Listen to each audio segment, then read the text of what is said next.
Muito boa tarde a todos.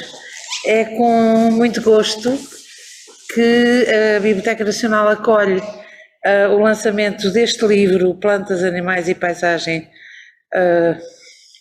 na pintura, e não só, dos séculos XV e XVI em Portugal. Permitam-me, primeiro que tudo, de saudar a professora autora, a professora Talha Zambuja, e também o editor do livro, em nome da Scribe. Devo dizer também que tenho que dar uma saudação especial ao professor Vítor Serrão, que virá para a mesa fazer a apresentação do livro e que é autor do prefácio, que também estaria presente a doutora Teresa Anderson, mas estaria presente em Zoom, mas por razões familiares isso não lhe vai ser possível, o que é pena.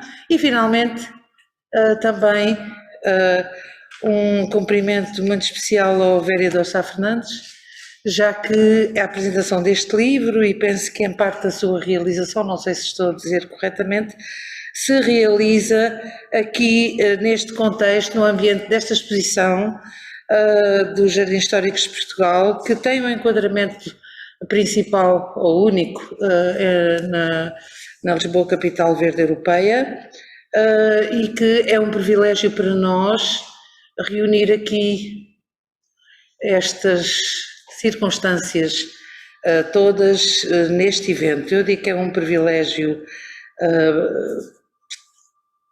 Bastava ser este livro, já era um privilégio, porque nós estamos na Casa dos Livros. Este livro permite-nos, nem sei o que é dizer, porque o livro realmente é excepcional, permite-nos ver a natureza recuando no tempo e ver isso através das lentes dos artistas, conhecer essas formas de representação que socialmente também vão dizer alguma coisa.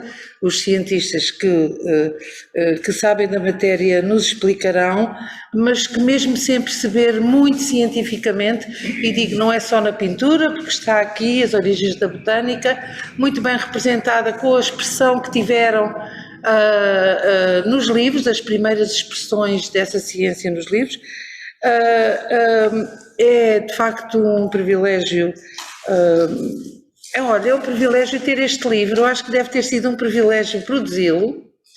Está aqui muito trabalho de recolha, é muito interessante mesmo para quem não tem o background científico, quer da história da arte, quer das outras disciplinas relacionadas, e acho que estamos, posso dizer assim sinceramente, sem estar exageradamente a elogiar um livro que ainda conheço mal, vou demorar bastante tempo a conhecer, porque tem imenso para ver. Digo que é um privilégio, e há pouco dizia ali quando íamos a entrar, podemos estar em teletrabalho, porque com livros destes temos imensas coisas com que aprender, e de facto acho que estamos aqui no contexto certo. Embora qualquer livro seja importante para a biblioteca e tenha aqui sempre um contexto e uma aceitação, principalmente o que resulta de projetos de investigação e, sobretudo, porque é o que nos ocorre mais na área das humanidades e ciências sociais, para nós é sempre muito bem-vindo. Antes de dar a palavra ao editor, e depois virão os apresentadores do livro e falará a autora, eu queria, dar os parabéns.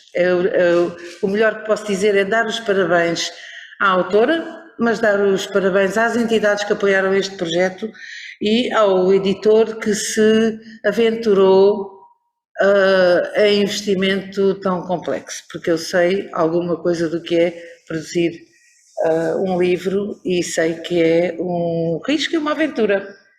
Obrigada. Doutora Maria Inês Cordeiro, Sr. Professor Vítor Serrão, Dr. José Sá Fernandes, distinta autora, uma palavra também para a arquiteta Teresa Anderson, que também não pode estar aqui hoje.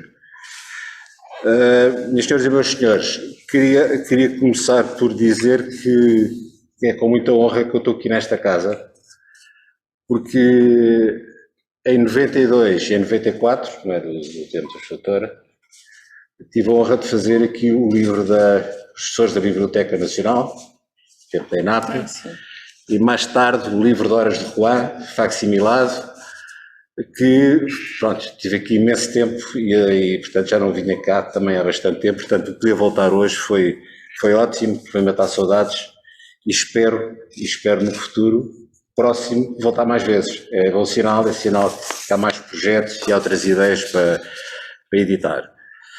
Esta obra, agora publicada, resulta de 8 anos de investigação da autora, tem 468 páginas, a cores, e é dirigida não só a investigadores, como também ao público em geral.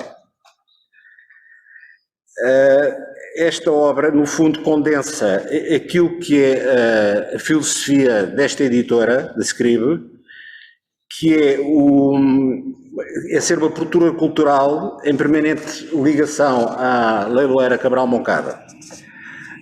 No essencial, os propósitos que nós temos são dar a conhecer e proporcionar a divulgação e promover a publicação, como é o caso de obras preferencialmente relacionadas com a arte, a história da arte, o mercado da arte, e que devem ser conhecidas ou reconhecidas não só na academia, mas sobretudo fora da academia. Esta obra enquadra-se perfeitamente dentro do espírito da editora e tanto que assim é que quando a professora Sónia Azambuja me bateu à porta, salvo erro, em 2015, 2016, eu fiquei com este livro logo atravessado em termos de querer editar e não tinha condições para isso, não tínhamos condições financeiras. O livro, de facto, não é propriamente barato, entre aspas, porque tem um custo fotográfico enorme, tem um custo de impressão grande, custo de revisão, custo de design. Bom, não interessa agora estar aqui a falar de tudo. Na altura, não direi que tínhamos percorrido o país todo à procura de apoio, mas estivemos em Évora, estivemos na Póvoa de Varzim, estivemos em vários sítios onde íamos recolhendo uns pozinhos para fazer o livro. Mas de facto os pozinhos todos juntos não davam para nada, não davam, apesar da boa vontade das pessoas, não chegava para aquilo que nós pretendíamos. De maneira que o livro ficou em stand-by durante este tempo todo, até aparecer a oportunidade de Capital Verde, Lisboa Capital Verde Europeia, para que o livro viesse ao prelo. Quero, no fundo, agradecer à autora ter confiado também na Scribe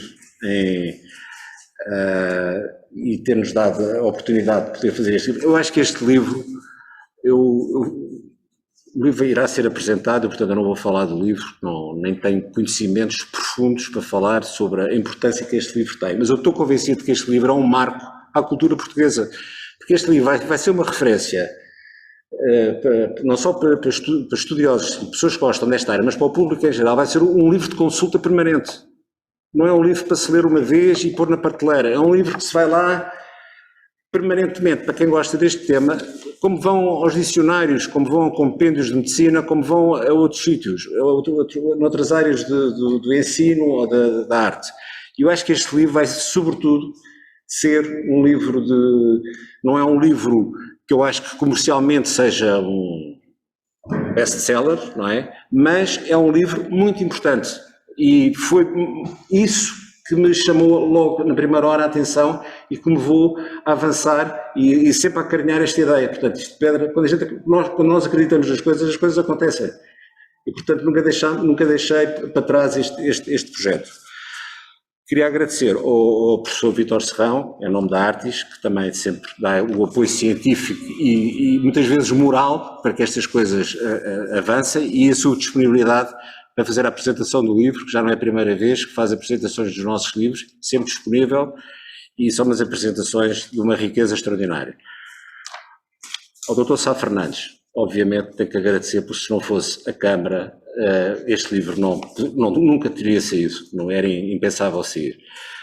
Não me quero esquecer da revisora do livro, que teve um trabalho muito, muito complicado, é um trabalho que exige uma atenção brutal, porque São 468 páginas, tem uma terminologia muito própria e, portanto, eu acho que ela fez um trabalho extraordinário, que é a Maria José de Figueiredo, e ao designer, que acho que o livro está com... Eu não posso estar a dizer isto porque sou editor, portanto, estou sempre aqui numa situação delicada, mas acho que o livro tem um bom gosto extraordinário e apetece mexer no livro, que é uma coisa que nem sempre acontece. O livro está apetitoso. O livro está apetitoso, parece que estou a falar de comida, mas não é. Há livros que nós não... O livro tem um bom toque, o livro está bem paginado, o livro respira, o livro... Enfim, não quero dizer mais nada porque estou muito babado com isto e só quero agradecer a todos a vossa presença, sobretudo nesta conjuntura em que vivemos, que é tudo difícil, e muito obrigado mais uma vez a todos. É isso que eu digo. Muito boa tarde. É para mim uma honra estar a viver este momento que foi muito, muito expectado durante anos. E não queria deixar em primeiro lugar, antes de manifestar o porquê de também eu estar babado como distinto editor, dado a qualidade do livro, que também já agora adiantando, antes de falar do conteúdo, o próprio livro é uma obra de arte, em termos de cuidado gráfico, em termos de requinte e de amor com que foi elaborado, mas já lá iremos. Não queria deixar de transmitir uma palavra de cumprimento à anfitriã, a doutora Inês Cordeiro, pelo convite que me faz para este evento, e porque o tempo é pouco, vou já de imediato comentar aquilo que me permitem que eu tire a máscara. Antes de falar do livro, eu queria lembrar que a história da arte ligada à esfera da botânica, da história natural, destes estudos microscópicos que decorrem do complemento da pintura, da iluminura, da pintura mural, da arte, numa palavra, tem constituído um terreno pobre da historiografia da arte em Portugal. Isto é muito importante que fique dito porque, de facto, durante muito tempo, excluindo um artigo do Reinaldo Santos, que, enfim, que é no Panorama, e no Colóquio, que é uma novidade, estes temas foram olhados como algo complementar e muito complementar. A história da arte estava preocupada com a autoria, o registro estilístico, portanto a categoria grupal do autor ou da escola, com a iconografia, com a materialidade, questões laboratoriais, com as fontes, a gravura, a xilogravura, e muito menos com estes aspectos que decorrem inevitavelmente de uma leitura demorada. O primeiro aspecto que tenho que destacar, portanto, é que finalmente também aqui, também no campo da história da arte em Portugal, alinhamos com aquela que é uma prerrogativa de qualidade dos grandes estudos que vêm do Panofsky, do Gombrich, neste campo de Mirella Levi d'Ancona, enfim, tantos autores que estão preocupados não apenas com a materialidade da pintura, com o diálogo morfológico e estilístico da obra, mas também com aquilo que a torna, a pintura, um objeto de deleite permanente, de questionamento estético, ideológico, formal, iconográfico, iconológico permanente. Este livro vem justamente cobrir esta lacuna pela primeira vez.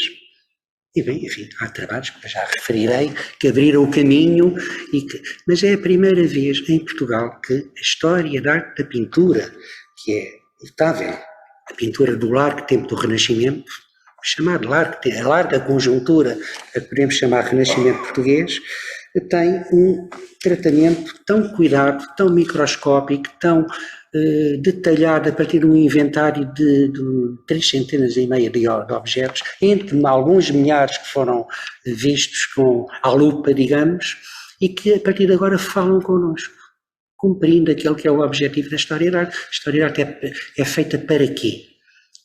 Evidentemente para quantificar, para inventariar, para proteger, para devolver memória, mas em primeiro lugar e em último quero crer que é o grande objetivo da disciplina, para reabrir diálogos que o tempo interrompeu.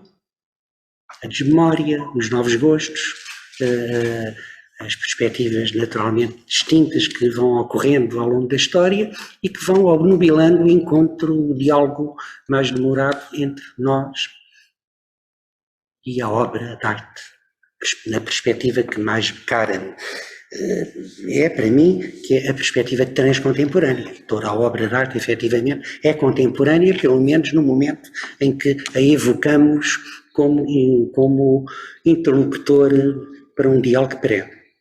Este é o panorama primeiro, portanto o elogio que cabe à autora e ao livro e ao trabalho que foi levado a cabo pelo pioneirismo. É uma área que estava por cobrir em Portugal e que a partir de agora inclui bibliografia, vários trabalhos, já o mestrado, 2009 já falarei dele, e agora uma bibliografia, e que bibliografia. Esperamos, como acabamos de ouvir, que o livro justifique, procura, que em breve esteja reeditado, como esperamos, porque é uma ferramenta de trabalho obrigatório, é um elemento de laboratório. A partir de agora este livro tem que estar connosco e convosco como ferramenta de apoio, para discutir, evidentemente, para corrigir, evidentemente, para abrir novas perspectivas, como cabe um livro, que não é para pôr na estante, é para aproveitar como ferramenta útil. Gostaria de falar de um outro aspecto do livro, que decorre deste primeiro apontamento relativo a uma disciplina chamada História da Arte, que foi parente pobre em Portugal, por culpa de muita gente, primeiro pela ideia de que muito miúpe, muito redutora, muito incompleta, de que o património artístico português era menor, não tinha a qualidade de outros, e que era excluindo o período áureo dos descobrimentos e do gótico manuelino, ou da época de Mafra, não era muito importante no contexto europeu, excluindo, apagando aquela que é hoje uma inquestionável realidade, que dentre os constrangimentos próprios da história, estamos a falar de um momento, este largo tempo do Renascimento, em que Portugal foi protagonista maior de uma viagem pelos mundos, que não pode deixar de ter uma leitura no encontro cultural, na perspectiva miscigenada e híbrida de linguagens que criou, que ajudou a criar, e que não pode deixar também de ter eco no património que remanesce e que é notável. O que me leva também a uma pergunta que fica no ar e que daqui a bocadinho gostaria de ver respondido pela autora, que é pelo porquê o número relativamente magro de testemunhos que decorrem na viagem. Porque, de facto, deparamos, mas já lá iremos, nomeadamente no campo da fauna, os animais fantásticos, o bestiário do Oriente e da costa africana, que não abunda, embora tenha testemunhos, não é tão abundante como esperaríamos no campo da pintura erudita ou periférica do tempo do Renascimento, do maneirismo e até do proto-barroco. Outro aspecto fundamental do livro leva-me a destacar aquele que é, no fundo, já de alguma maneira testemunhável no mestrado, no livro que foi publicado em 2009 pela editorial Vega, que foi um primeiro pontapé de arranque para este doutoramento, que agora é um livro, e mais do que um livro é um banco de dados, que foi a disponibilidade para um diálogo entre disciplinas. E este livro é a melhor prova de que, efetivamente, entre a história da arte, a iconografia, a iconologia, a econonímia, este livro inclui um grande capítulo de econonímia, já lá vamos, entre esta área de trabalho, a história natural, a botânica, a biologia, a arquitetura paisagística, a teoria da arte, envolvendo, portanto, ter categorias operativas como a ars naturans, a natura naturata, termos que o Renascimento tanto discutiu naquela que era a objetividade do testemunho, até que ponto é que a pintura é um retrato fiel da realidade, até que ponto é que a pintura interpreta e reconfigura a realidade numa perspectiva utópica e livre, até que ponto é que a pintura, pelo contrário, é um mero reprodutor da fonte gravária e da xilogravura, e temos tudo, de facto, na pintura aqui escolhida. Portanto, o livro parte de um outro grande trunfo, que é o diálogo entre disciplinas. Não um diálogo meramente formal, meramente apontado como um argumento de epígrafes, mas como um objetivo fundamental, e basta ver os capítulos. A primeira parte do livro e os notáveis capítulos que tem para lavrar a terra, lavrar o terreno em que estas pinturas vão falar de novo, falar de uma maneira diferente, por questões, a mim, que ando aqui há muito tempo e que tenho de longo, demorado namoro com alguns dos pintores e obras que aqui vêm, fui levado a vê-las de novo, notas, perspectivas que não imaginava, até a lenda, já não querendo, adiantando-me um pouco na questão da lenda do Gregório Lopes e da lendária Joaninha. Todos estão lembrados que durante muito tempo eu aprendi também, desde o Reinaldo dos Santos, o Adriano Guzmão, o Luís Reis Santos, que o grande pintor Gregório Lopes, que foi o pintor régio, o maior pintor de Lisboa no período renascentista, indiscutivelmente, tinha uma marca de ateliê que é uma Joaninha.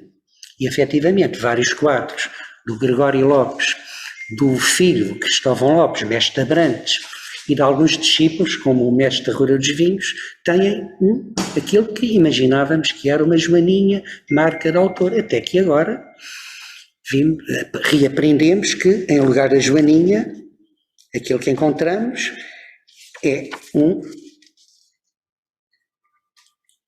algo diferente.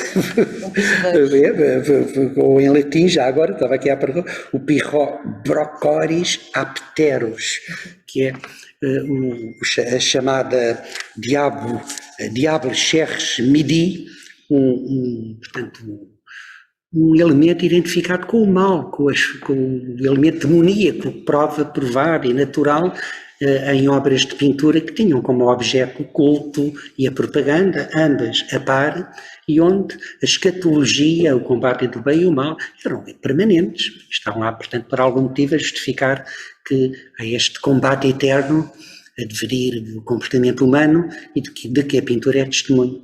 Mas, para além de identificar este elemento tão equívoco até agora, aprendemos que, afinal, outros artistas, que nada têm a ver com o Gregório Lopes, com o António de Holanda, o autor da leitura nova, ou o António Fernandes, igualmente também colaborador na leitura nova, ou até o pintor Fernão Gomes, pintor do rei Filipe I de Portugal, já não, muito tempo depois, também tem o mesmo elemento nas pinturas. Prova provada, portanto, que aquilo que repetíamos como um dado adquirido era uma lenda que decorria de falta de estudo que finalmente chegou. Portanto, eu quero crer de qualquer maneira que este Pirrobrocoris apteros, digo bem, tem a ver com uma marca de ateliê do pintor Gregório Lopes, dado o número de quadros que ele, filho, mestre Abrantes, e um conjunto de epígonos e discípulos recorrem a tal elemento. Mas aquilo que podemos concluir de maneira perentória é que, de facto, a lenda da Joaninha ficou como, enfim, no baú da história, como uma lenda bonita, mas completamente errónea, fruto do trabalho da Sónia Talheiros Zambuja. E aqui a lembrar que este Pirrobrocoris apteros Vem também referido nos livros de botânica, que ninguém tinha lido. O Robinet Testar, nomeadamente, o refere. Também com uma leitura maléfica, também numa perspectiva de elemento negativo. Estamos num tempo em que a obra de arte falava, não é? Falava mais do que o tema, do que a narrativa, do que o empenho ideológico do cliente. Falava para os públicos, contava as pequenas histórias e propunha-nos 1001 leituras. E a história de arte tem o dever, gostaríamos de acreditar que pode ter este papel, de voltar a colocar-nos no lugar de interlocutores atentos e privilegiados, neste diálogo demorado que pode ocorrer entre uma obra de arte e um interlocutor dos dias de hoje e de amanhã. Este era outro aspecto que eu queria indicar. Lembrando também a respeito da dita Joaninha, que marcas de autor ocorrem há muito tempo na história da arte. Eu estou-me a lembrar do Rafael, o Dente de Leão, muito comum na obra do Rafael, ou da Coruja, na obra do Henri Met Valés, Civeta, ou o Pato, na obra de um pintor alentejano menor, que é o Pereira Gavião, e há outros. Portanto, não admira que na grande pintura italiana, espanhola, flamenga e também em Portugal haja elementos que permitem identificar comportamentos de escola através da fauna ou da flora. O livro tem outro campo inovador, não tanto no campo da fauna, da flora, onde era expectável. O trabalho foi muito demorado, o levantamento das plantas tintureiras, das plantas bíblicas veterotestamentárias, das plantas marianas, o trigo, o lírio, o jarro, o amor perfeito, a erva da trindade, o morrião, a videira, o trigo, a ervideira, enfim, há todo um conjunto de flores, frutos e elementos naturais que ganham agora perfeita legibilidade no papel que lhes cabe como protagonistas de uma narrativa e não como meros elementos decorativos. Estão lá para contar uma história, estão lá porque é importante que na escolha do cliente ou do artista, o pintor ou o iluminador, ocupem um determinado lugar. Este aspecto fica também muito bem explicado naquele que é o mérito maior do trabalho, o facto de conter um banco de dados que é, a partir de agora, incontornável.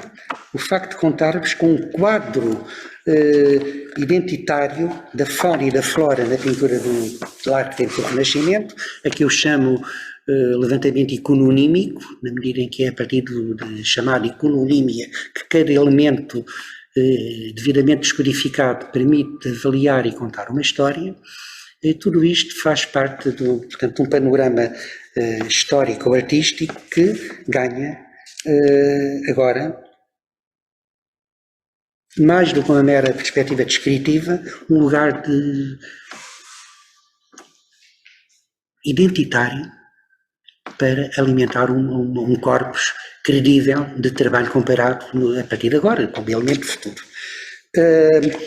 Um termo muito escorregadio, é também um dos capítulos que é uma novidade do livro, o facto de ir buscar aquilo que, da linguagem do tempo, da literatura quinhentista, é chamado paugagem, bons campos, paisagem com J, que vem nos títulos do João de Barros, na Rópica Penefma, como um elemento qualificador do pintor.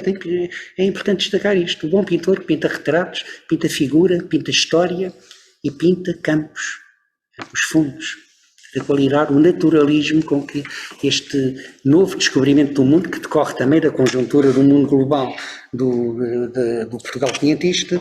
Ora, este termo, que também o Damião de Góis explora, é motivo de um ótimo capítulo, à luz da ideologia da característica do tempo. A Esther Naomi é uma autora que vem aqui à baila, muito bem, quer a nível de uma tipologia.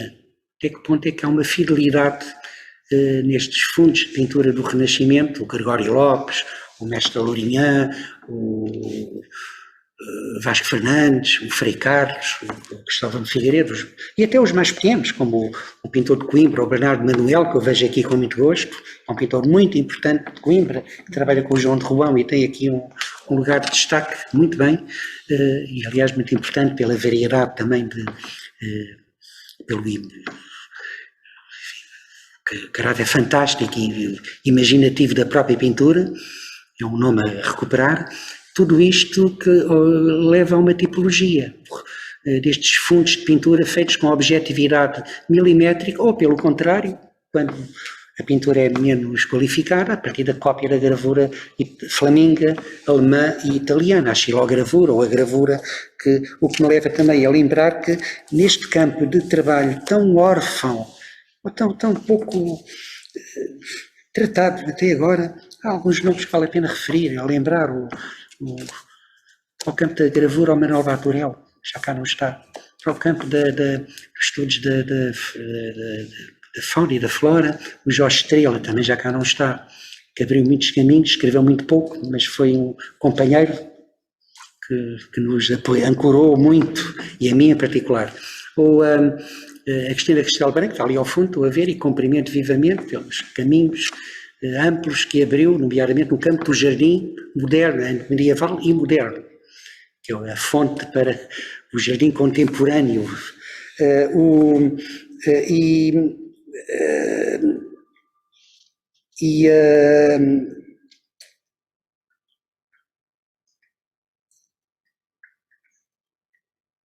Desculpem, tive agora aqui uma nota que eu queria ter referido relativamente à iluminura, não faz mal. Bom, concluindo e tentando arrumar melhor aquele que é o meu comentário. Estamos perante um livro que é inovador, pela coragem da autora, paixão até, obstinada e longa, mais de 20 anos de trabalho, a aprofundar, à lupa, a melhorar etapa a etapa, um tema virgem de aproveitamento. Portanto, aqui, em primeiro lugar, não é mais um contributo, é um contributo. Este livro é muito importante, constitui uma lufada de ar fresco na metodologia da história da arte. Eu espero vê-lo não apenas devorado, lido, estudado, discutido, emendado, mas reeditado também. Reeditado como justifica, porque é, como digo, um livro de leitura obrigatória a partir de agora, como ferramenta de trabalho dos historiadores de arte e de quem trabalha em restauro e de quem trabalha na área da iconografia e na estudos de história natural, de botânica, de biologia, obviamente. Queria ainda referir o papel que cabe e que ganhou o título, foi ganhando título entre o doutoramento e o pós-doutoramento, de que este livro é o fruto, que é a palavra iconologia. Está cá muito bem. Há a haver um título de livro, um livro onde o termo iconologia tem toda a propriedade, é este. Efetivamente é um livro que ajuda a descrever, a entender, a qualificar cada microtema, digamos, não é? As plantas e animais,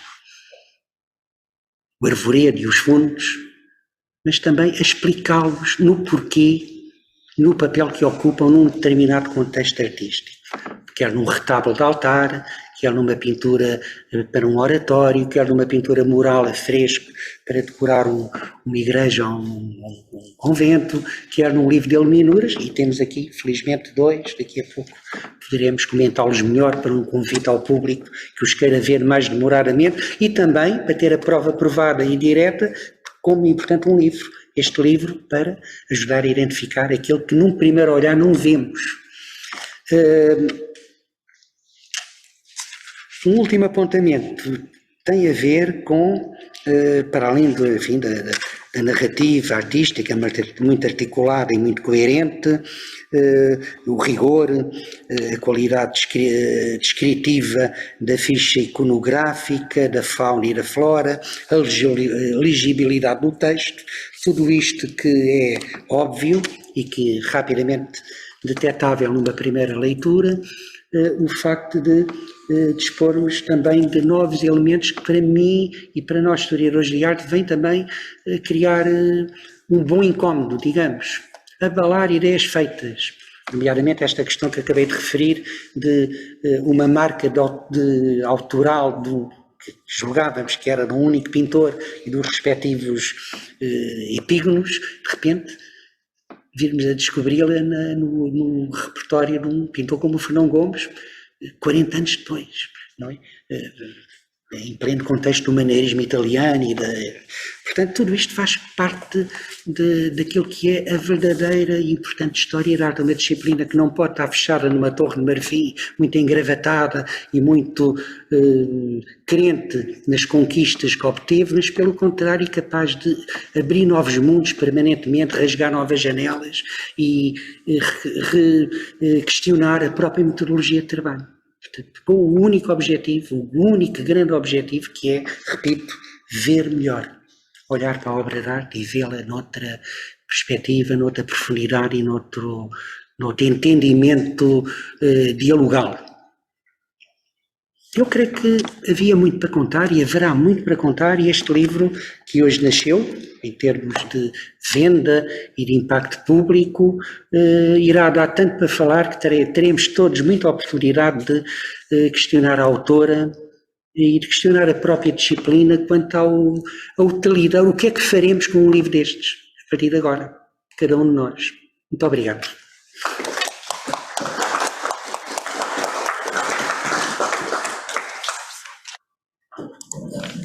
Desculpe, só que tenho que ir articulando esta logística entre as pessoas que estão aqui presenciais e aqueles que estão a seguir em direto através da internet. Quero começar pelo que geralmente se faz no fim, não é, da apresentação, que é para poder ter tempo, porque sem estes agradecimentos este livro não seria possível.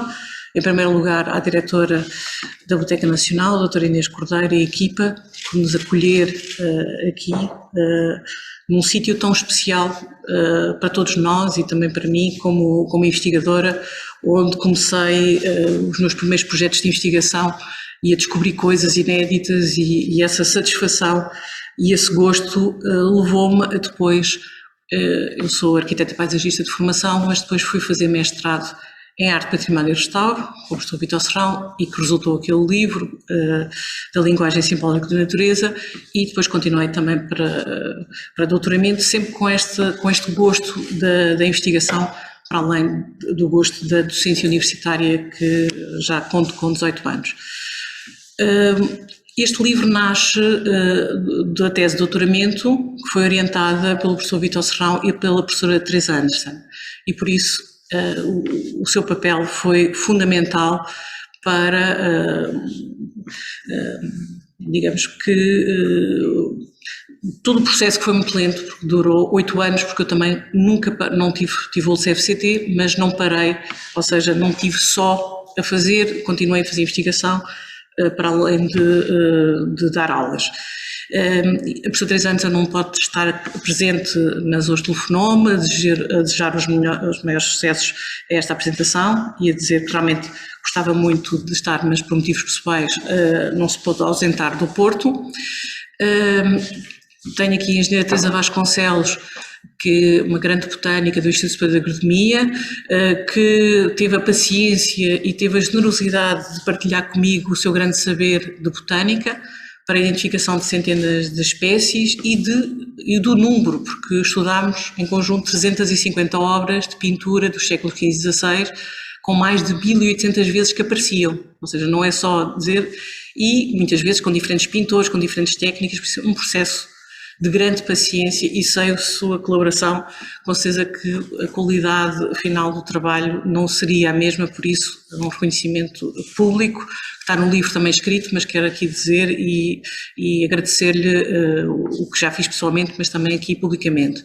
Também agradecer à doutora Susana Dias, investigadora do CABN do Instituto Superior de Agronomia, que me auxiliou na identificação da maior parte dos animais, e por isso ela não, também por motivos familiares era para estar, também não pode estar, e também foi importantíssima até para detectar que não era uma joaninha, que era um género percevejo, e desencadear toda uma pesquisa que eu já irei depois mostrar, não é? Porque se não é jornalinha, porque é que está lá e o que é o seu significado?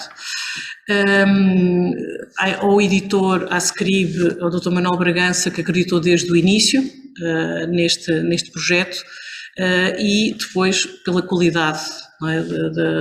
E a Scribe é uma das principais editoras de livros de arte em Portugal, e penso que quem conhecer os livros que são editados percebe realmente o rigor e a paixão pela arte que se reflete na qualidade. Ao Instituto de História da Arte da Faculdade de Letras, onde eu fiz o doutoramento e mestrado, quero agradecer também terem-se juntado e serem também co-editores com a Câmara Municipal de Lisboa, o Sr. Vereador Dr. Sá Fernandes, que sem o apoio da Câmara e o seu apoio, este livro não seria possível, porque é realmente um livro, como já foi dito, 468 páginas a cores, não é? E com esta qualidade de impressão é um livro, é uma edição cara, não é? E por isso é um projeto que, em relação ao nosso, digamos, ao nosso mercado, não é? É realmente uma aposta que tem que haver apoios à cultura e por isso agradeço-lhe muito ter apostado nesta edição. Também a Leiloeira Cabral Moncada, que está ligada à Scribe, e ao Dr. Miguel Cabral Moncada. Houve uma reunião inicial com o Dr. Miguel Cabral Moncada e com o Dr. Manuel Bragança, não é? E que disseram, vamos publicar isto foi talvez 2016, mas nunca desistimos, não é? E isso também é muito importante, e nesse processo também levou à reedição do outro livro, da linguagem simbólica, que foi reeditado, tinha esgotado, e foi reeditado pela Scribe, com print on demand e com e-book, e se tornou o primeiro e-book da Scribe, por isso, e foi uma coisa que sabe que pelo menos a Scribe não prestava muito, e não sei, pode ser um possível caminho, não substitui o livro físico, mas também é extremamente importante. O trabalho do designer, que já foi aqui, do Pedro Gonçalves, da TVM Designers, é absolutamente notável. Foi um grande gosto trabalhar com esta equipa tão profissional. Também a doutora Maria José Figueiredo, que fez uma leitura muito atenta e discussão muito interessante para a revisão final do livro. A todas as entidades, a DGPC, que cedeu imagens, inclusive aqui a Biblioteca Nacional, o Arquivo Nacional Dr. do Tombo, foram fundamentais, porque no livro, no total, o elenco ou o roteiro são 100, mas o livro tem 1000 imagens, grosso modo. Por isso é um trabalho absolutamente colossal em termos de autorizações, de pedidos, de isenção de parte e pagar. É todo um processo muito, muito longo. Também a Fundação para a Ciência e Tecnologia, que me deu a bolsa de doutoramento e que foi importantíssima, não é? Para poder desenvolver esta investigação. Tantas faculdades onde eu sou professora convidada de arquitetura paisagista, da Universidade do Algarve e também aqui da Universidade de Lisboa, um agradecimento pelo apoio. Também agradeço à professora Cristina Cristal Branco, que me convidou para ser professora universitária, e é uma carreira que eu muito gosto, e agradeço-lhe muito, e todas as oportunidades de investigação e de projetos de investigação que fizemos em conjunto. O Centro de Investigação, o CABN, onde eu sou investigadora, e todos os alunos das duas faculdades de arquitetura paisagista, que nos últimos 18 anos tenho aprendido imenso e que espero continuar a aprender.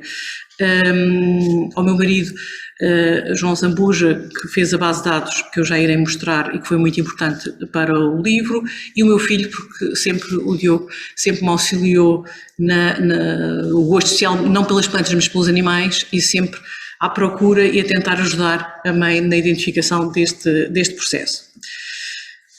Esta imagem é a capa do doutoramento, não é, que foi terminada em 2015, mas começou em 2006, no final de 2006, e que é publicado.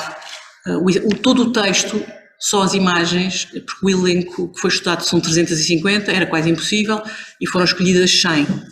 E por isso este livro tem o texto integral do doutoramento e ainda tem mais 40 páginas de novo texto para o roteiro, porque havia uma lógica de visitação que eu já irei explicar, e por isso há, digamos, também já irei explicar a imagem da capa um bocadinho mais para a frente.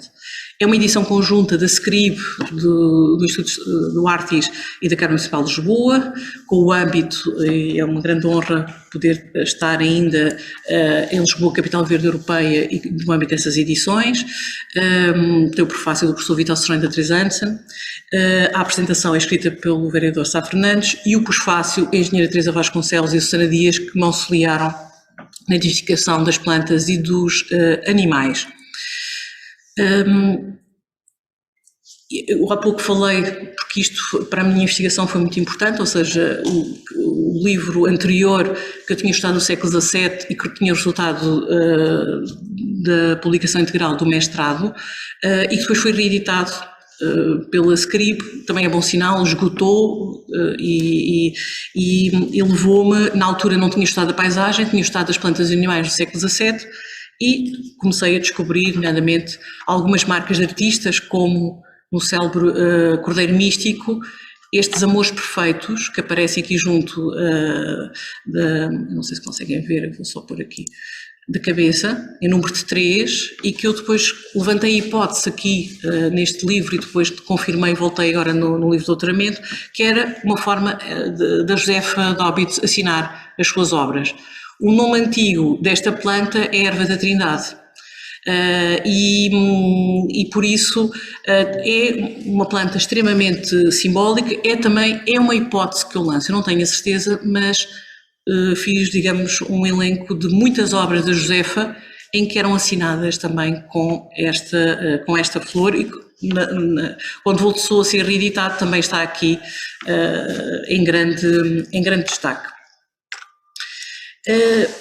O estudo e o fascínio, como o professor Vitor Serrão tem descrito, do largo tempo do renascimento da paisagem e de pintores que vêm da Flandres, como António de Holanda, não é? Que pinta uma das vistas de Lisboa mais extraordinária, que atualmente está na British Library, e que é uma vista de Lisboa e que se estende até Sintra, não é? E que pressupõe estudos ao ar livre. Claro que depois isto tinha que, pelo processo, digamos, da própria criação de uma iluminura, dos materiais, tudo tinha que ser feito no interior, mas havia estudos que foram feitos no exterior, o que levou a um maior realismo na representação. E isso realmente mostra porque era algo que era a exceção, não é? Pintar ou desenhar ao ar livre não era, digamos, aquilo que era o habitual.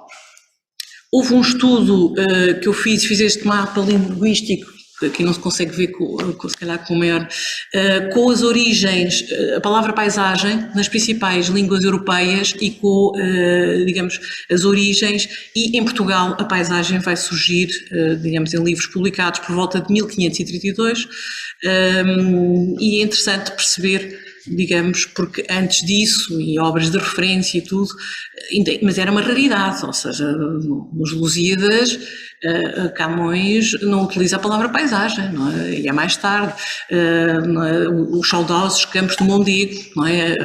A palavra campos para significar paisagem.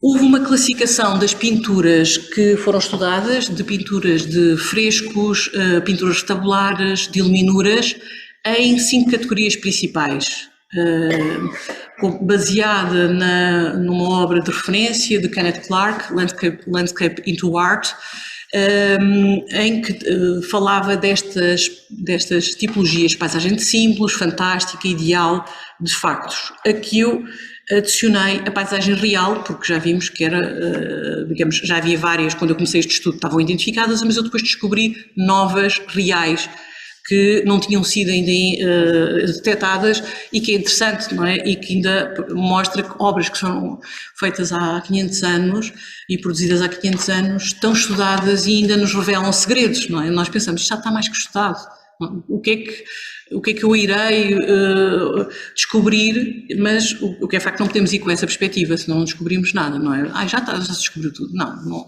ainda há coisas para descobrir, claro que temos que estudar os grandes mestres que nos antecederam e que fizeram estudos de referência, porque não podemos partir do princípio que nós é que vamos ter uma visão. Não, eu não tenho essa perspectiva. Não é? Eu estudo os estudos de referência,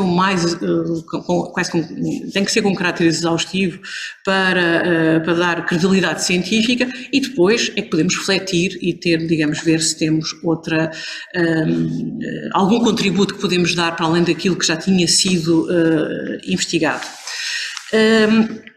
Os quadros de síntese que eu procurei fazer não só para mim, mas para os investigadores, porque a identificação correta da planta ou do animal é o primeiro passo para como auxiliar, quase como um mini dicionário de símbolos, mas também visual, não é? E com várias coisas, não é só a simbologia geral que procurei, se é um animal ou uma planta bíblica, e por exemplo para as plantas estão a destacar de negrito se é uma planta que é autóctone em Portugal, e se é uma planta medicinal que vinha do grande tratado da Antiguidade romano de matéria médica do Dioscórides, porque era realmente a obra de referência, aqui até na biblioteca, já através de pesquisa, e todos nós podemos até com pesquisa online, se procurarem os exemplares do Dioscórides que estão cá, de onde é que vinham? Vêm dos conventos extintos, e muitos deles dizem qual é que era. Por isso, isto era algo que era um livro que foi fundamental até ao século XVI. Depois é que começaram a vir novos livros, novos estudos, mas foi desde o século I até este período que eu estava em estudo, e por isso foi uma obra perceber se essa planta vinha ou não referenciada. Essas plantas medicinais eram fundamentais para o dia-a-dia. Muitas delas são também plantas extremamente simbólicas, são plantas que têm usos alimentares e que têm outros usos, e que muitas delas foram usadas desde o Império Romano e que ainda hoje em dia continuam a ser usadas. Por exemplo, há estudos de etnobotânica que mostram que em certas zonas mais rurais há certos princípios de chás e de infusões e de tratamentos que têm a sua raiz muito antiga, já quase há 2000 anos, não é? E por isso há também um conhecimento que e que penso que é muito interessante. Aquela pergunta e desafio que o professor me estava a fazer há pouco, não é? E que eu tentei fazer esta flora mais frequente nos séculos XV e XVI, foi um exercício que eu fiz depois da conclusão do doutoramento. Em 2016 tive o desafio do Museu Nacional de Arte Antiga para fazer um curso sobre esta investigação, ou seja, as plantas, os animais e a paisagem, em que tinha uma parte teórica no anfiteatro e depois tinha uma parte a vermos a coleção, e por isso tentei sistematizar. Não é tudo, porque são muitas espécies, e, por exemplo, pus a amarelo todas aquelas que eram plantas medicinais e que vinham do tal tratado de Dioscórides. Eu não estou agora a elencar, porque senão fica aqui a falar muito tempo, e depois também, mas é muito interessante que essas plantas são plantas que são belas, que têm uma beleza, mas que são extremamente simbólicas, e esse simbolismo era conhecido. Temos pouca flora exótica e também poucos animais, um bocadinho mais de animais. Porquê que isso acontece? Começa a chegar com os descobrimentos e muitas plantas que têm e vão se tornar revolucionárias, não é? Realmente como o milho, a batata, etc. Mas leva tempo até que muitas delas são representadas porque são simbólicas e são símbolos, alguns deles que vêm desde a mitologia clássica e que foram adaptados ao longo das gerações. E que, por exemplo, muitas das plantas da flora mariana eram plantas da flora de Vênus, não é? E por isso há uma adaptação cultural e que está tão enraizada, as pessoas que conhecem, há, digamos, práticas, rituais que é melhor incorporar do que refazer, e são processos que levam, e por isso a representação na arte é também um reflexo. E eu, tanto no doutoramento como neste livro, digo porque é que também isto tem interesse, não é só ter interesse para descodificar o sentido da obra de arte, que é o principal, é aquilo que é mais óbvio, mas, por exemplo, para restauro de jardins históricos, e estamos aqui no sítio da exposição dos Jardins Históricos de Portugal, para restauro de jardins históricos, muitas vezes temos que ter critérios para poder definir quais é que é a escolha da vegetação. E se nós soubermos que esta planta era também representada na arte, É também mais um critério que podemos utilizar e essas listagens podem também ser úteis para o restauro de jardins históricos. Até porque muitas plantas não são só exclusivas deste, foram sempre usadas e continuaram também para além deste período histórico. Ou seja, eram plantas que hoje em dia, se calhar nós até as arrancamos, eu estou a pensar, por exemplo, aqui o plantago, aqui à porta, na calçada, à porta da biblioteca, temos o plantago, e que nós consideramos que é uma planta invasora, daninha, arrancamos, não achamos piada nenhuma, mas era tão simbólica, era o símbolo do caminho de Cristo. E toda a gente sabia. E se forem, por exemplo, ao Museu da Arte Antiga, deve ser das plantas do século XV, XVI mais frequente. E passa despercebido, ninguém nota.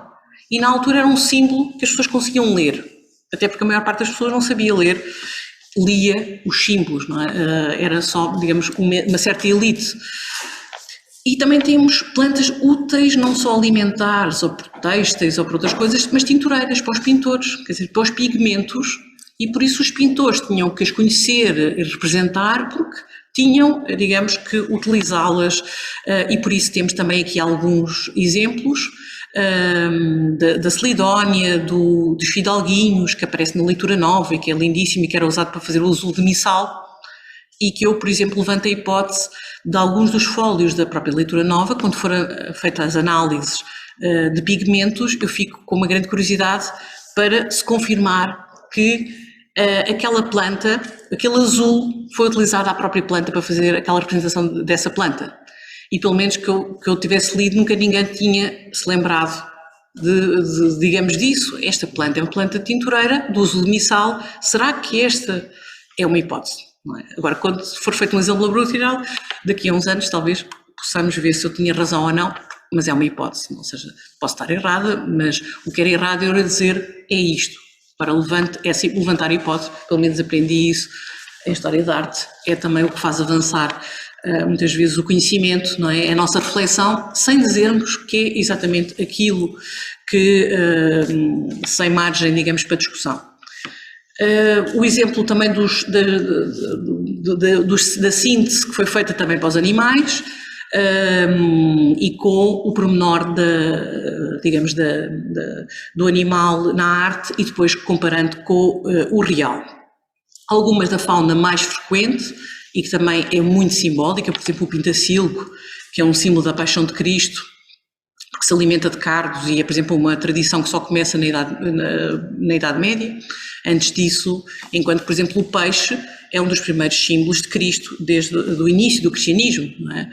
E por isso é interessante, não é? Isto é quase uma história cultural das plantas e dos animais em termos dos próprios simbolismos. De fauna exótica temos mais, aparecem mais, e temos aqui algumas representações, nomeadamente do elefante asiático, do rinoceronte, não é?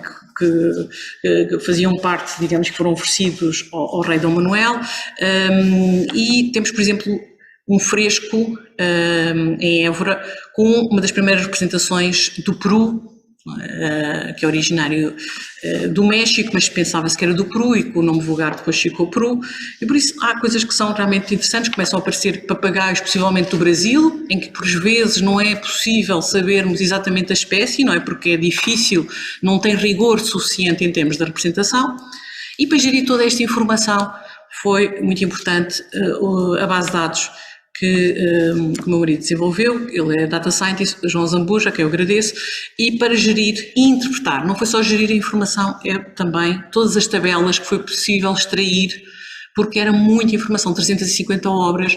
No livro, apesar de não estar as 350 obras do roteiro, nos estudos o total entra, ou seja, e por isso penso que também, eu agora não tenho aqui tempo, desde as tipologias, a ficha que foi elaborada é uma ficha muito desenvolvida, desde dos usos de paisagem que aparecem nos pormenores de pintura, os elementos construídos relevantes que apareciam na paisagem, e entrando agora no roteiro, que foi organizado 100 fichas, com as principais regiões, começando de Lisboa, Val do Tejo, onde também temos aqui na Biblioteca Nacional 2 obras que estão aqui expostas, que eu já irei mostrar, e que é um grande privilégio podermos ter aqui 2 obras que estão estudadas no livro e que tem mais de 500 anos, e houve uma tentativa de representação territorial da pintura, dos frescos e da iluminura e da pintura que foi estudada.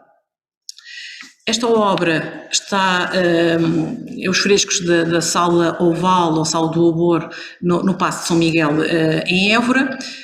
Eu não tenho aqui tempo para estar a interpretar, mas queria-vos dizer só aqui uma coisa, um pormenor.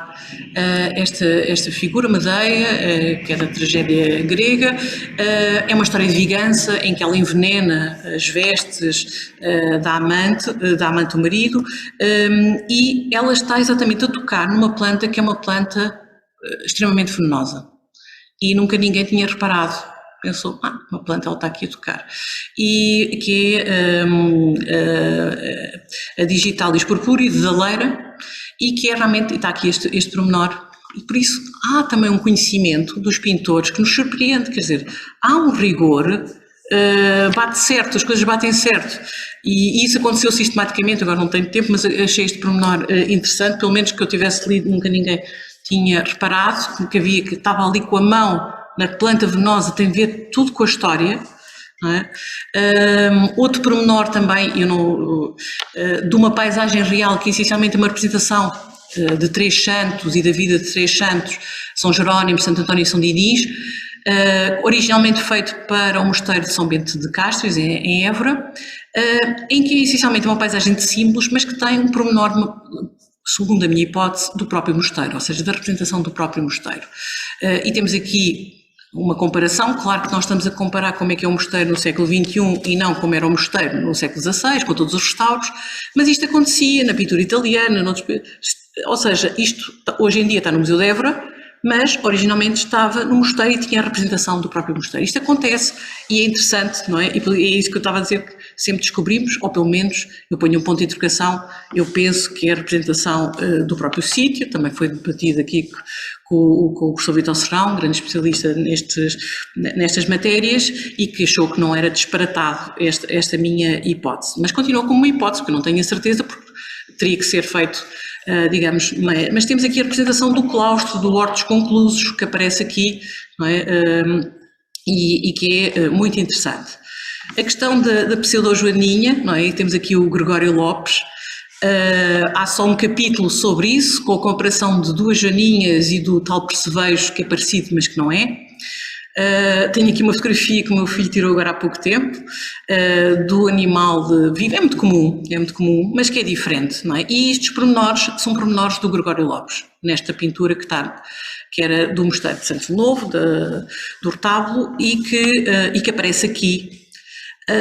O próprio simbolismo, foi muito difícil, e eu fiz um estudo exaustivo em termos da simbólica, tanto das plantas como dos animais, e não aparecia em lado nenhum qual é que é o significado.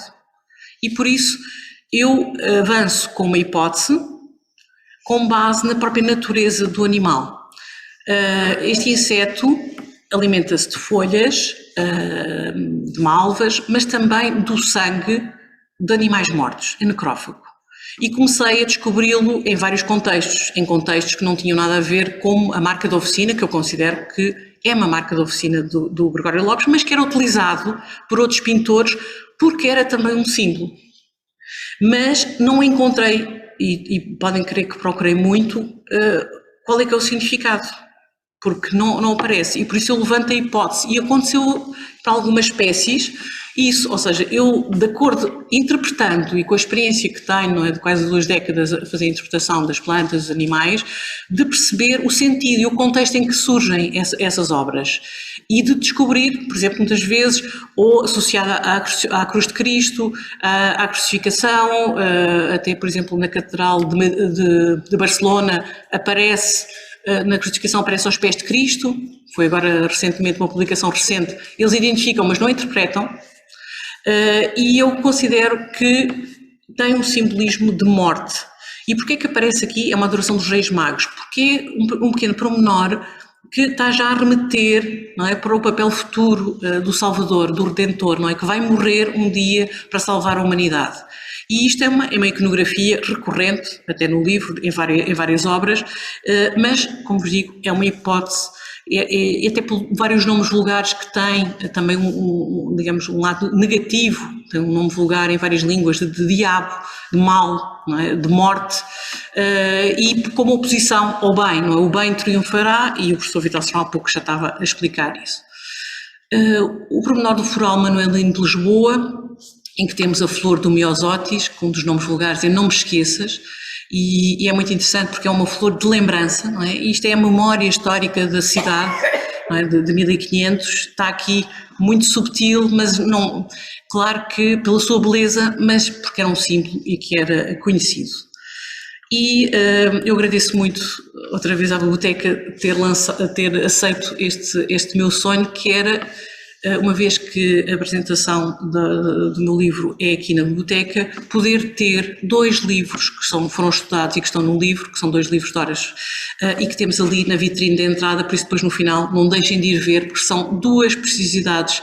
Eu tirei há pouco esta fotografia, e têm mais de 500 anos, e isto é muito frágil, e por isso eu agradeço muito terem vindo. Isto já são imagens do livro, aquilo são as imagens, digamos, a comparação no mesmo fólio, com a identificação das plantas e dos animais e com uma breve interpretação. Este livro de horas pensa-se que pertenceu a Dona Leonor, viúva do Dom João II, irmã do rei Dom Manuel I, e veio do convento de Madre Deus, onde ela faleceu, e é um livro feito por um mestre flamengo, de uma grande minúcia, que está cheio de plantas e de animais. Temos a tal erva da Trindade, que depois vem ser uma assinatura da Josefa, que também era um símbolo, ou seja, era um símbolo da Santíssima Trindade.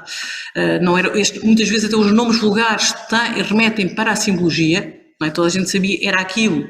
Claro que o nome mais vulgar é Amor Perfeito, mas o nome antigo era a erva da Trindade. E por isso temos outros, o lírio cardano, e agora não tenho tempo aqui de estar a identificar, mas é realmente descodificar isto e tentar fazer realmente, eram simbólicos e estavam realmente com esse simbolismo. É? Essas plantas e animais eram veículos dessas mensagens muitas vezes moralizantes, mas claro que ao mesmo tempo também são reflexos de Deus pela sua beleza, e reforçam também, digamos, o seu papel religioso, e por isso realmente muitas delas repetem-se, não é? E algumas, por exemplo, eu digo no roteiro, por exemplo, anterior, as 2 obras são de 2 autores diferentes, mas porquê? Porque tem a ver com plantas que estão associadas a Cristo ou a Maria e que têm, dentro da iconografia cristã, são extremamente simbólicas. E, para concluir, a imagem da capa do mestre Lourinhã, um dos grandes pintores, pensa-se de origem flamenga, o professor Vital Serrão tem estudado muito, e outros autores, e que nesta representação temos São João Evangelista em Patamos, ou seja, houve uma perseguição do imperador romano e ele teve que ser exilado nesta ilha do mar Egeu.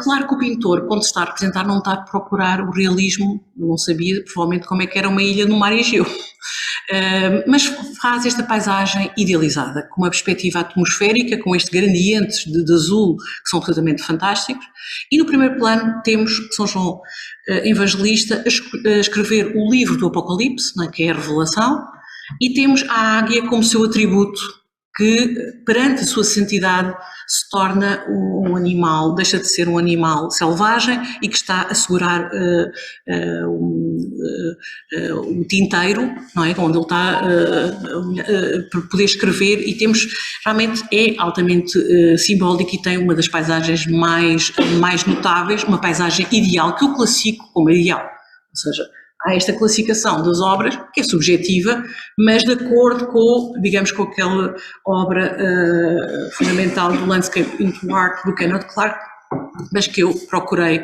interpretar e adaptar. E para terminar, terminava com uma citação de Cícero, em que diz: se temos uma biblioteca e um jardim, temos tudo, e nós aqui estamos e temos também um jardim, e muito obrigada.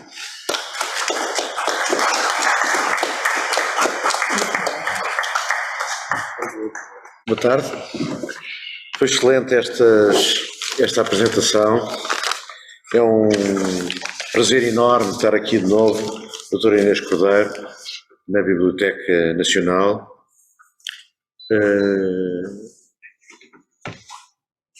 Foi muito emocionante ouvir o professor Vítor Serrão a falar, a dar mais uma aula, mais uma lição.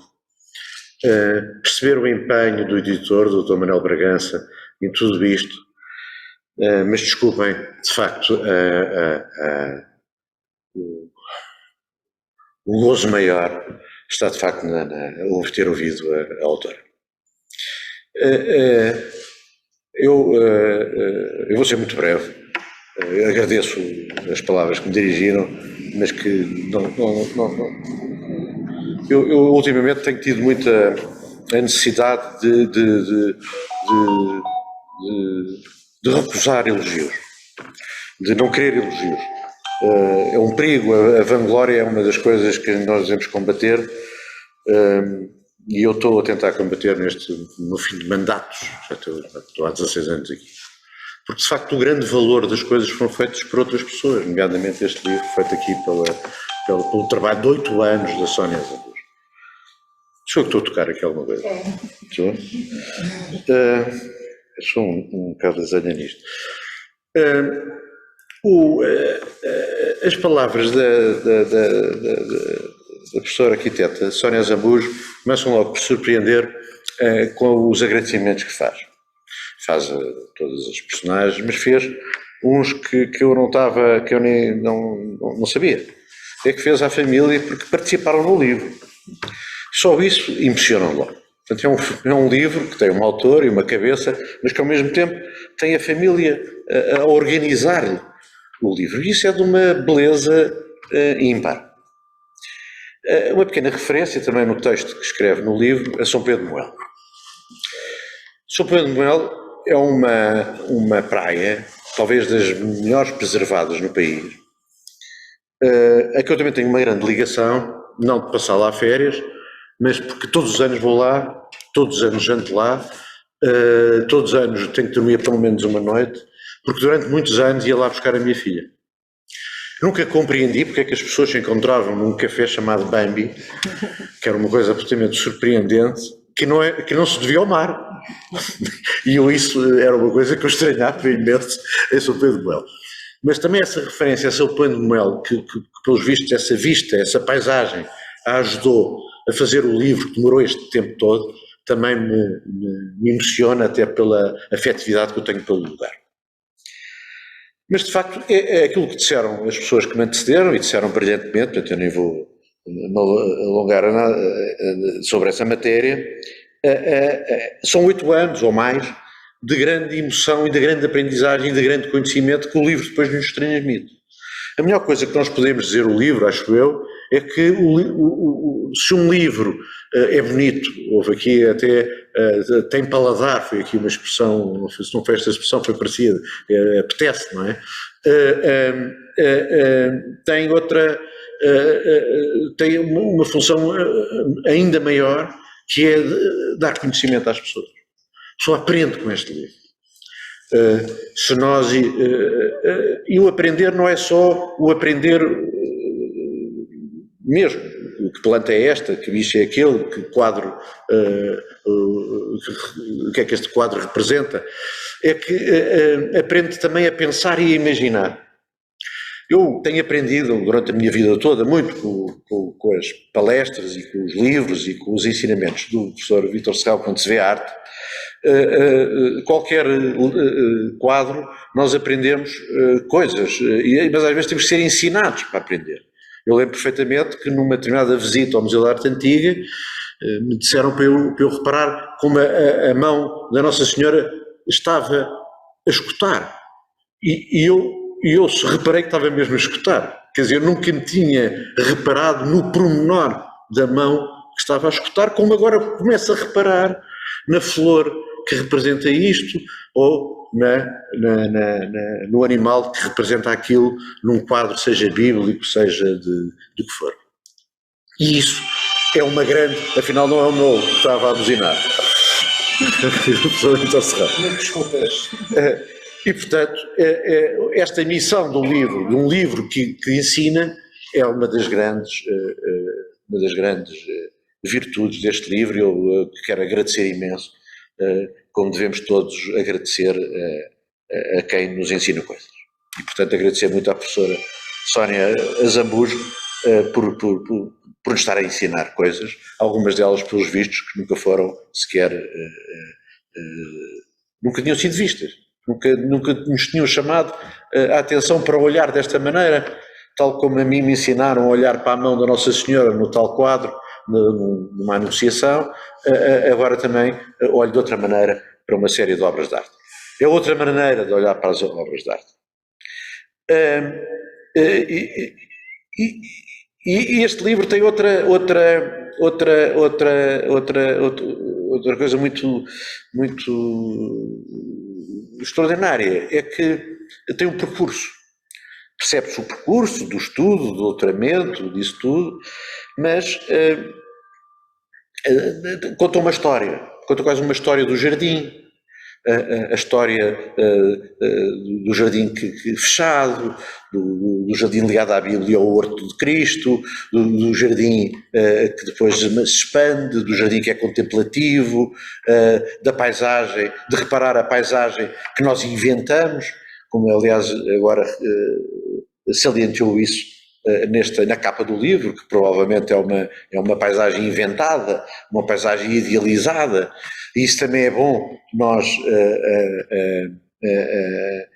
a termos, mas também muitas vezes é uma paisagem acertada, porque também nos contou aqui que provavelmente uma determinada paisagem de um determinado quadro existiu mesmo e representa aquilo que hoje, o convento que hoje existe, que existe. E, portanto, toda esta lição que se vai contando ao longo dos séculos é também uma lição notável. Eu lembro-me bem, eu vim dos Jerez este fim de semana, então o esplendor da primavera está, e estive também na Serra d'Arga, o esplendor da primavera está absolutamente deslumbrante. E, de facto, a primavera é uma estação que nos emociona. Não é? Eu sabia que tinha este lançamento hoje do livro, e olhei para mim, olhar para aquele esplendor todo e a não acertar praticamente no nome de uma flor que estava lá. E, portanto, essa maneira de nós aprendermos também a natureza pela arte e pela simbologia de que ela representou ou que veio representando ao longo dos séculos, também é muito bom para nós passearmos no nosso país, porque aprendemos também a olhar melhor para as coisas, para a natureza e para as coisas que nos envolvem. Eu, de facto, estava a achar estranho esta coisa de alguém ensinar com um percevejo, porque quem é que se lembraria de assinar uma obra com um percevejo, não é? Mas se calhar é mesmo isso, não é? É o pintor dizer que tudo é efêmero. Porque está associado à morte, e faz sentido essa conclusão que a professora Sónia Zambujo queria. Eu até lhe acrescento, porque isso também é engraçado, estes livros depois despertam-nos hipóteses, não é? Olha, eu lembrei-me desta, se calhar o próprio pintor, com a sua humildade. Outra das características que eu realço na apresentação do livro pela professora Sónia Zambujo foi de uma humildade que é raro ver. E isso também é um elogio que lhe estou a fazer, porque de facto esta interrogação, a mesma colocação da hipótese é um ato de humildade e, portanto, eu acho que se deve louvar esse tipo de atitude. Mas, bom, o percevejo, de facto, faz-me impressão como é que alguém assina, e agora estou mais contente com esta minha hipótese, porque nós também às vezes colocamos as hipóteses para contento próprio, não é? Para salvarmos a nossa cabeça ou a nossa mente. E, portanto, talvez seja esta a melhor hipótese.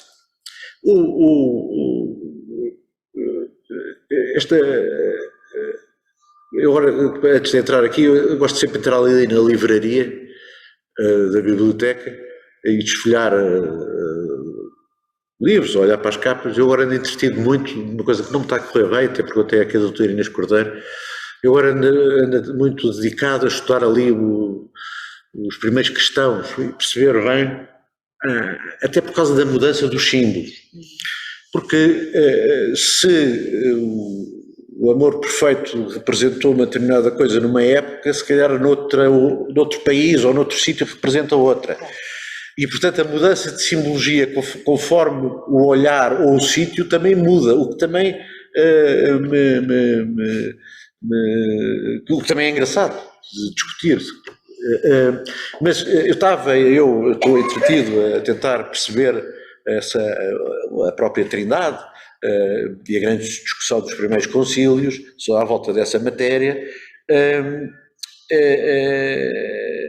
perceber, e nesse estudo acaba nas catacumbas de Roma, e a simbologia, e estou agora, por causa do seu livro e por causa de outras coisas que tenho aprendido, do que eu pouco sei, ando entretido a tentar, com lupas, a descobrir nos livros que tenho dos simbolismos das catacumbas que existem em Roma. Aquilo é difícil, porque aquilo já está meio apagado, mas é só para dizer que este é um fascínio, as histórias que dá para contar isto. E, portanto, de facto estamos a abrir caminho, não é? E a doutora professora Sónia Zambujo, isso é um grande exemplo para todos. Eu tenho terminado estas minhas breves palavras, nas várias apresentações que tenho feito, e apenas como facilitador. A Lisboa Capital Verde Europeia serviu para isso. Às vezes há prémios que a gente recebe, prémios, enfim, sim, prémios, nós foi o prémio que recebemos, a cidade, que servem para imensas coisas, e uma das coisas que tem servido é para ir buscar coisas que estão paradas ou esquecidas, ou como é o caso desta obra. Eu fui um facilitador disto. Nós, por exemplo, estamos a acabar a edição, que vai servir para nós ainda termos mais simbologia, mais trabalhos.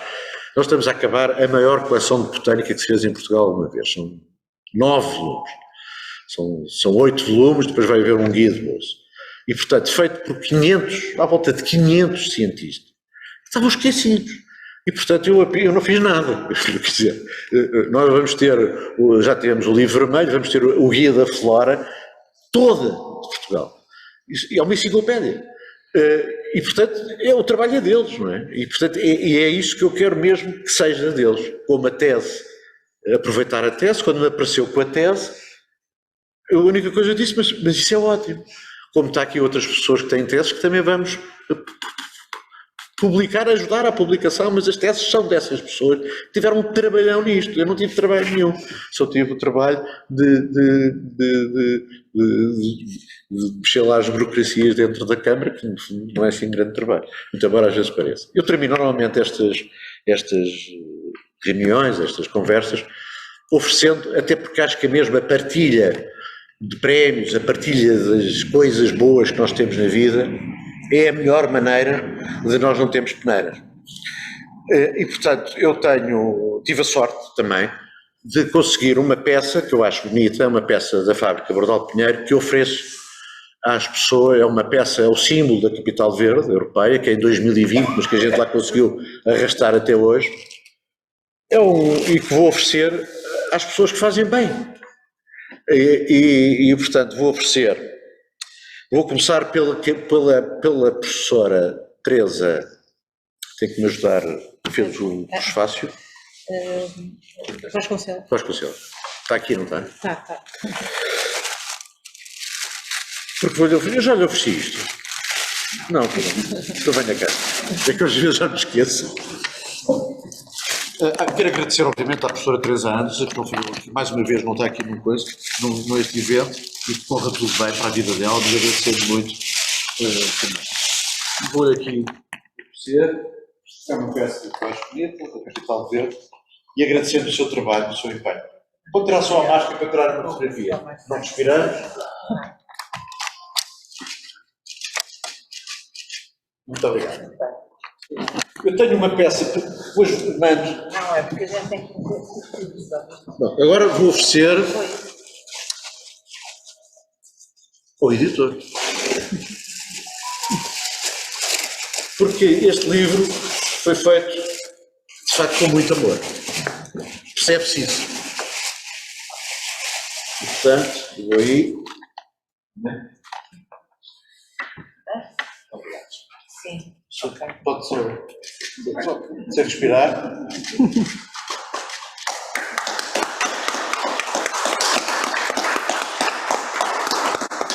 Como não podia deixar de ser o professor Vítor Serrão. E este é por isto tudo, mas também por aquilo que nos tem ensinado. É incontornável. É que isto foi mesmo uma sorte também estar aqui neste dia, porque eu se calhar não tinha outra ocasião de entregar isto. Muito obrigado. Muito obrigado. Muito bem. Eu agora vou fazer aqui uma partida. Tirei este papel. E deixa a outra professora que fez o... Não, a que fez o... É Susana Dias. Não está cá. Não, tens de dar apoio à família. Bom, então agora, por fim, obviamente, vou dar aqui à Sónia. Obrigada.